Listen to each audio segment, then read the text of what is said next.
كلا إذا دكت الأرض دكا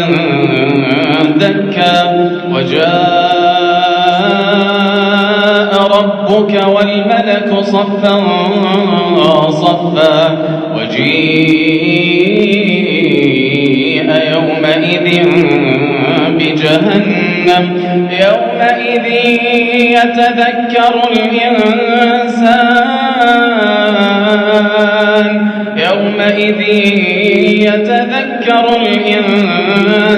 وأنى له الذكرى يقول يا ليتني قدمت لحياتي فيومئذ لا يعذب عذابه أحد ولا يوثق وثاقه أحد يا أيتها النفس المطمئنة